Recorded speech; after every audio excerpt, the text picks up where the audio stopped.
Bem, primeiro eu acho assim que a riqueza do debate que a gente está fazendo aqui é uma alimentação para esse momento em que a gente ainda não conseguiu transformar em palavras aquilo que a gente sente. E muito menos a gente conseguiu sequer pensar. Estamos aqui na categoria ainda de vários aspectos que são impensáveis. E esses momentos de trabalhar com o impensável é muito rico.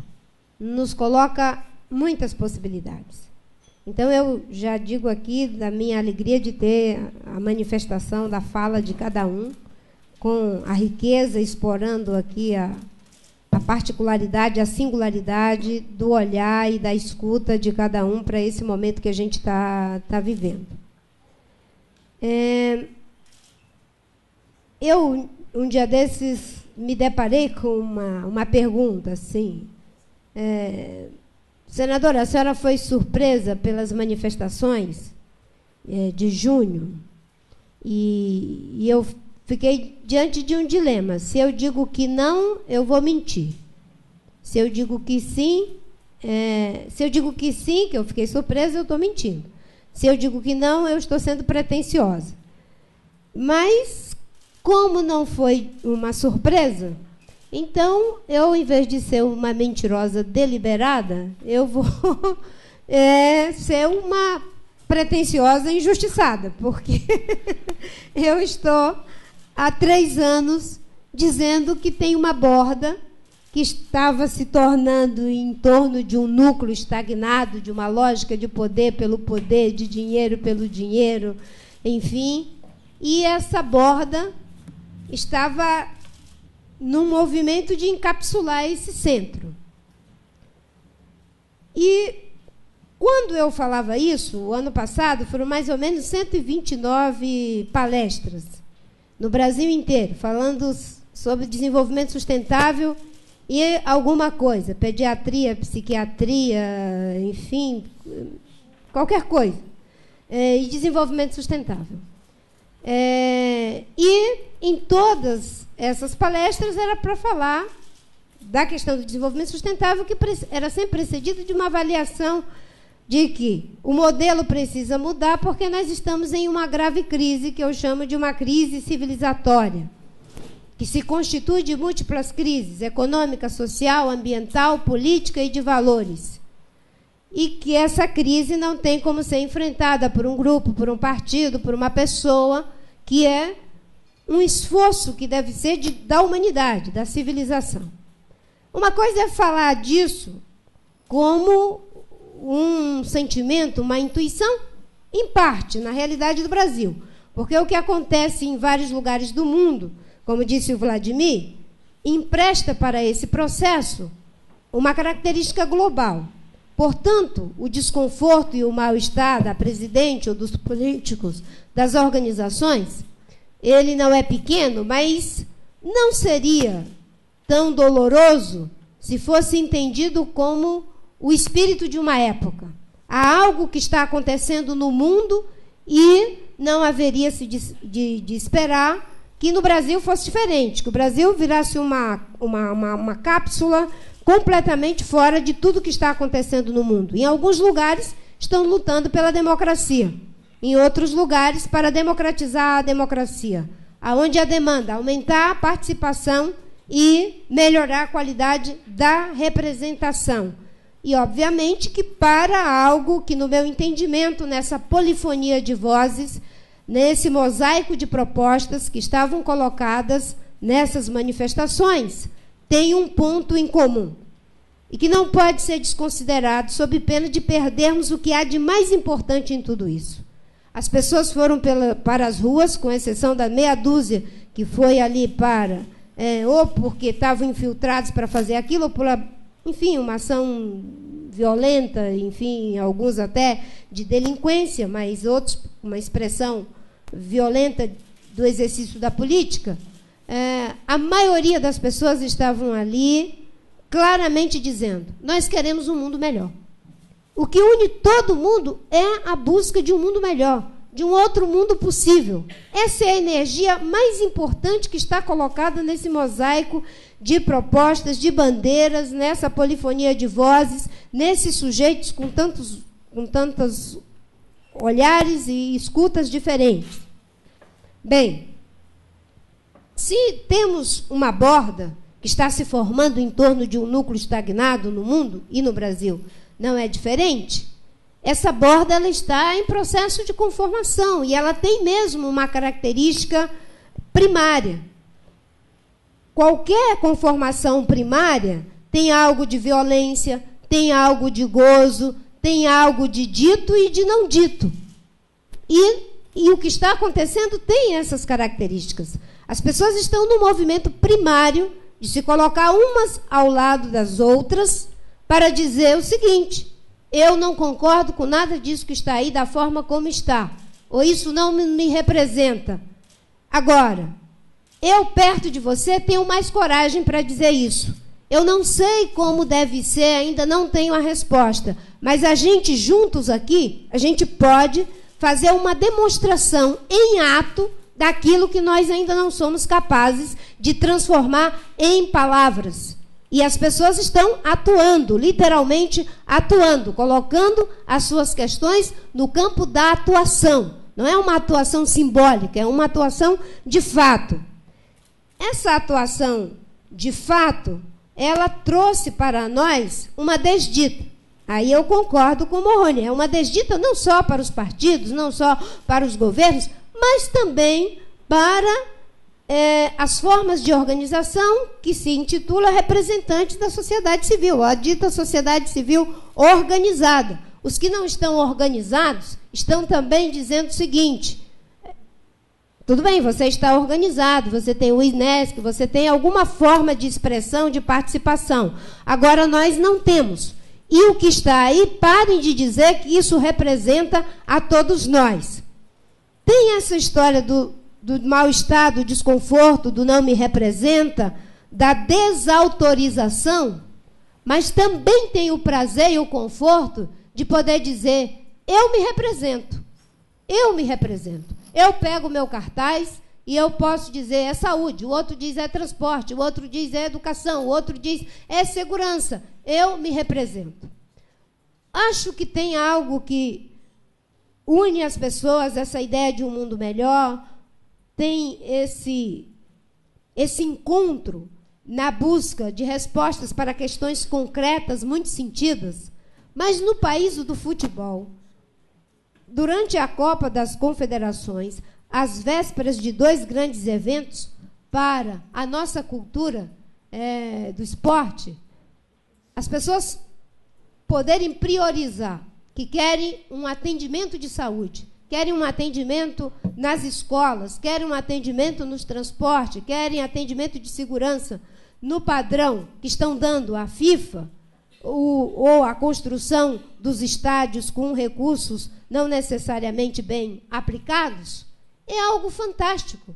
É um avanço de consciência política muito grande, muito relevante. As pessoas estão dizendo o seguinte: não continue nos tratando como sendo a cultura do ópio. Nós estamos aqui para dizer que nós queremos o óbvio. E o óbvio é saúde, o óbvio é educação, o hospital funcionando, transporte para ir trabalhar, para ir se divertir, para, enfim, ir para a escola. Há uma desautorização que é dada para uma boa parte de nós e há uma autorização para qualquer um de nós, nesse momento de encontro, poder ficar ao lado do outro e dizer: nós podemos aqui criar uma borda. Se não existe uma superfície, um chão onde a gente pode pisar, vamos fazer com os nossos próprios corpos, um ao lado do outro, com a nossa ideia, com o nosso cartaz, essa superfície. E em cima dela vamos ver o que é possível estabelecer a partir de agora. Essa grande energia que está aí necessita da nossa parte, de todos nós, um pouco mais de humildade e menos pressa, porque não é, de fato, o momento para achar que já temos a resposta. É o momento de metabolizar tudo isso, de ver que tipo de musculatura pode ser produzida a partir dessa energia, desse alimento. E a configuração desses movimentos, para mim, só tem uma característica, considerando tudo que já foi dito pelos que me antecederam, é o surgimento de um novo sujeito político. Esse novo sujeito político tem outra característica. No final da década de 70, 80, 90, nós tivemos o surgimento de um sujeito político particular no Brasil, que não era a tradição dos partidos marxista-leninistas, que não era a tradição do peleguismo getulista, que a síntese de tudo isso era a figura, os mais antigos sabem, do famoso Joaquinzão. Então, o Lula fazia as grandes manifestações do ABC. Aí o Joaquinzão vinha com as manifestações oficiais, tentando manter o imposto sindical, toda aquela parafernália que estava ruindo. E as forças transformadoras, produtivas, criativas e livres da sociedade estavam se colocando ali. Em um primeiro momento, na forma do sindicalismo liderado pelo Lula, depois vem o racha do PMDB, Montoro, Covas, na social-democracia do PSDB. Mas se criou, tinha um novo sujeito político e foram criados canais para a expressão desse novo sujeito político. Dizem que a história, todo mundo conhece, ou se repete como tragédia ou como comédia. A gente viu a tragédia e a comédia acontecendo juntas. Por quê? Uma manifestação, não é, em que as pessoas legitimamente estão ali colocando as suas bandeiras, mas numa tentativa de dizer, olha, teve essa manifestação aí que a gente não sabe quem é, que a gente não sabe quem convocou, que bicho é esse, e nós vamos fazer uma agora aqui, nos moldes do que a gente conhece. Com sindicato, com bandeira, com carro de som, e inclusive organizando. A rua direita é para passar as ambulâncias, a outra rua é para passar não sei o quê. E uma coisa muito parecida com aquilo que nós tivemos no passado. E é incrível que as mesmas forças produtivas, criativas e livres que na década de 70, 80 estavam confrontando a estrutura joaquinzista, ligada ao getulismo que estava ruindo, agora não foram capazes de perceber que esse novo sujeito político não pode ser reduzido a uma pauta de reivindicação. Esse novo sujeito político tem a energia para uma agenda e ajudar em novos rumos para a nação. Colocar em perspectiva esse mosaico de propostas só é possível dentro de uma agenda estratégica de país. Porque você pode, dentro dessa agenda, colocar o que é emergencial, você pode colocar as coisas de médio e longo prazo.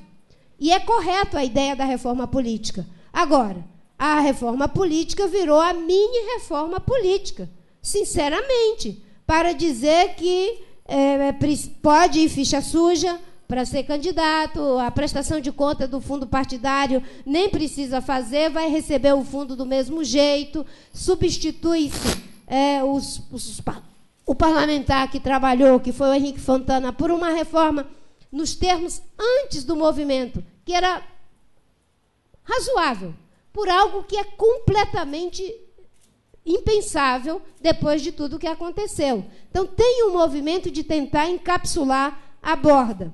Agora, uma coisa é certa, isso vai continuar aí, e quando eu digo isso, da ideia de palavra isso mesmo, de forma inconsciente, em estado de latência, se colocando como algo que se presentificou e que não vai desaparecer porque alguém resolveu colocar algum mecanismo de freio para que tudo passasse.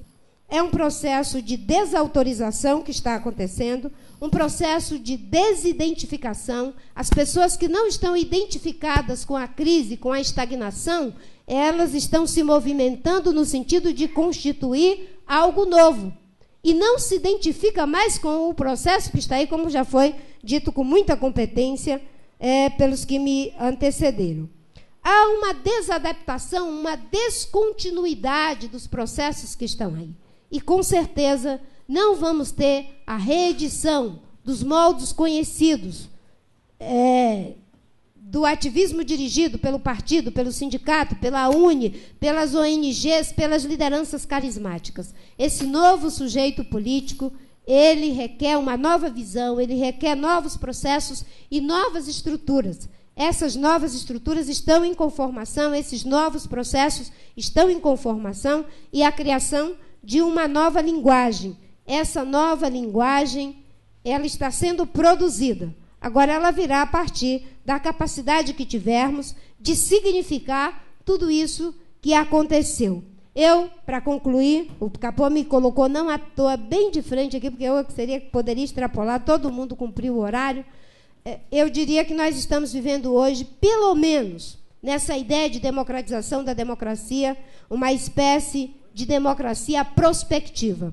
As pessoas estão prospectando novas formas de realização para a democracia. E essa prospecção não vai parar. As pessoas que se movem nessa frequência têm o ideal da causa, têm o ideal da visão, do compromisso, mas tem algo novo. É o componente do prazer, da experiência vivencial, de poder participar de algo que ela empresta ao seu corpo, ela empresta a sua imagem, ela empresta a sua fala.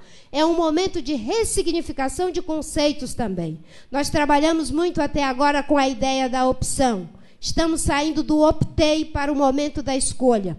Nós estamos saindo da ideia de que temos que ter autoestima individual, autoestima do grupo, autoestima, enfim, do ambiente da gente. Estamos vivendo o momento da heteroestima. E a heteroestima é essa polifonia de vozes, é esse mosaico de propostas, mas tem algo que nos agrega, que é a ideia de um mundo melhor. Eu não consegui ver tanta violência, porque tínhamos milhões de pessoas se manifestando pacificamente. E um grupo que tinha uma forma de expressão violenta, ou por sua característica endógena, com um viés alheio a tudo isso que estava sendo colocado ali, mas eu digo que tinha também um componente ali de infiltração que estimulava essa violência e até uma certa conivência com essa violência.